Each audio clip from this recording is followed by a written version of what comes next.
Good evening, and thank you so much for joining us. You're watching KSAT's 9 at Night. I'm Stephania Jimenez, and tonight we start with those military training exercises that some of you are hearing over downtown San Antonio. We actually heard them about 10 minutes ago over our own studio here. They continue tonight. Some of you even heard them yesterday. Our own viewer, Jessica Carmen, took this video last night. You see some activity like military helicopters over the downtown area. This continues tonight and every night through Friday. The U.S. Army says that we could hear noises from 6 p.m. to 3 a.m. all these days. And if you want to know if this affects your areas where you live, the San Antonio Police Department can keep you in the loop. What you have to do is text SAPD to 39987. In Uvalde, leaders and the people of that city are trying to figure out how to honor the victims of the Robb Elementary School shooting. The city council started its meeting tonight at 6:30. People from that area spoke about a public memorial for the victims. Some even suggested building a pond in honor of the 19 students and 2 teachers who lost their lives. Listen. And I think that's a wonderful idea, although I don't know if those fish can survive in this heat.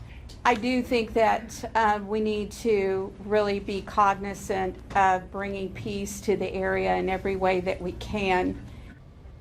So no decision on this memorial has been made. First, there needs to be a committee that's in charge of making this decision, and we're told that the families of the victims will eventually have final say over what that public memorial looks like.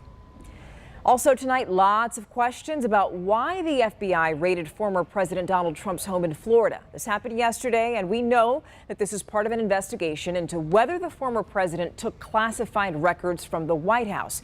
According to legal experts, this type of search only happens when there's probable cause that a crime was committed. But Trump supporters, you see them there, not happy. Some of them are making threats online, and some elected officials who back Trump are promising revenge on the Justice Department and FBI for doing this.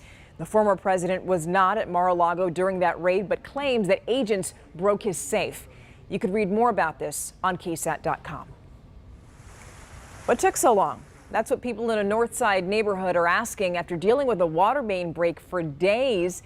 So this was at Ridge Moon Drive and Shallow Ridge in the Crownwood subdivision near Converse. Neighbors are saying that a water main broke 6 days ago, but only today did SAWS crews show up to fix it. Neighbors not too happy. With us being in the drought that we're in, these are the kind of things that we need to take care of. In a big city like San Antonio, this has to be taken care of. So what was the slowdown? Well, KSAT spoke with SAWS, which says the utility is experiencing a record number of water main breaks because of the heat and humidity. The utility also says that breaks blocking roads or flooding homes get top priority. This particular break that you're looking at didn't do that. It also didn't damage homes, and that's why they took 6 days to go out there and repair it. Now, more news for homeowners. If the pandemic put you behind on your mortgage or your property taxes, the county tax assessor wants you to apply for a federal grant program. Presenting to commissioners today, Albert Uresti said that people in Bexar County have received more than $11.6 million so far in assistance grants through the Homeowners Assistance Fund. Now, that's more than any other county in the state.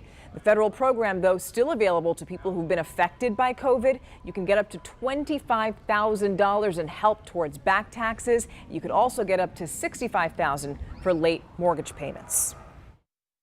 We're trying to get as much money to our citizens that are still suffering from consequences of the pandemic.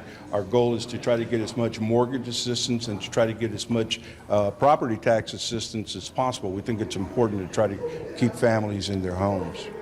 There's a lot to this program. If you want to apply, you got to do it online. The money, as we said before, comes from the state, but if you need help applying, you can go to the tax assessor's office for assistance.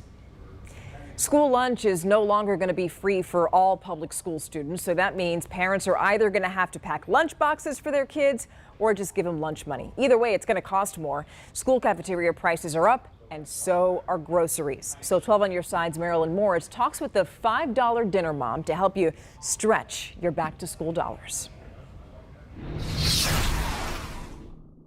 all of this is going to go in there. Erin Chase is mom to 4 boys, so she's made her share of PB&J. So that's a homemade Uncrustable. Now the master of budget meals is making her kitchen our classroom. We have a lot of lunches to pack this year, and you can do it more cheaply by making and sending them from home than even buying at the school. Lunch lesson number 1. Limit prepackaged foods. So the prepackaged things are always more expensive. Convenience costs extra money. So any simple things that you can do yourself, baking your own, mixing up your own, you're going to want to go ahead and do that because that's going to save you a lot in the long run. She's baking muffins from a box and pops them in the freezer.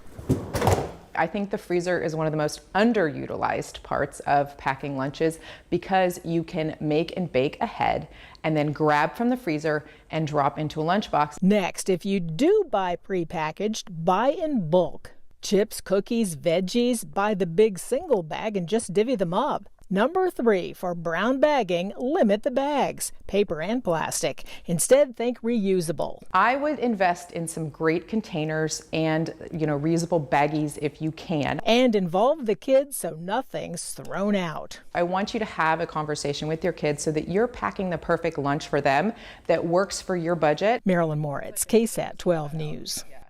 Speaking of budgets, families at Harlandale ISD have one less thing to worry about paying for, and that's internet access. The district is setting families up with free Wi-Fi at home. After 2 years of working with the city, the district sent students home with routers. The school district says that cell towers were set up throughout the community, and now kids are going to have limited access to the internet at home. It is filtered access, and so it's not about, Netflix or anything like that. It's for student work. It's going to be helpful for me and my brother because he does schoolwork and he gets home, he likes to go, do more work. And then I'm also going to use it because if I can't do it at school, I'll finish it at home.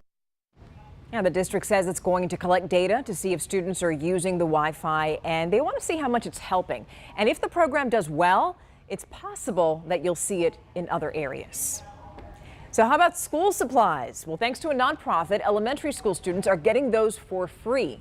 The Box of Dreams program is distributing supplies this week at the Harlandale, Edgewood, South San, and San Antonio school districts. Students are getting 27,000 items. We're talking things like pencils, notebooks, folders, tissues. We have a list of places where students can get those supplies on KSAT.com. 2 down, 3 more to go until the weekend. Here's meteorologist Adam Caskey with your forecast. Better rain chances are just around the corner. Let's take a look at the forecast for tomorrow. First of all, 77 in the morning, partly cloudy and just shy of 100 by the afternoon, and only a 20% chance of a stray shower later in the day between about 3 and 7 p.m. Better chances Thursday, Friday, and Saturday afternoons up to 40%. I know not everybody's going to get the rain as usual, but some fortunate neighborhoods could quickly get 1 to 2 inches of rain, and there will be some sunshine mixed in as well. Mid-90s for Friday, Saturday, back to 100 by next Monday. 40%, I'll take it. All right, thanks, Adam. Obviously, it's really important to know what your kids are up to. And right now, Snapchat is making that easier for you because the social media app has a new tool that lets parents see who their kids are messaging. It's called Family Center. Snapchat says that it's designed to reflect how parents and teens are in real life. So while it lets you see who your kids are messaging, you can't see the actual message. Parents need their own account, and kids are going to have to opt in to allow that feature. Now, before we go, here's something sweet to start your mornings. They're not waffles or pancakes. Those, my friends, are French toast sticks. Yes, and you'll soon be able to get them at Wendy's. The fast food restaurant just added it to the menu. The sticks are made from thick Texas-style toast. I mean, come on, sounds delicious. Has a golden brown crust, and they're filled with creamy custard. And they also come with maple-flavored syrup. And by the way, Wendy's is going to start serving them next Monday. You can't get them just yet, so you're going to have to wait a few more days.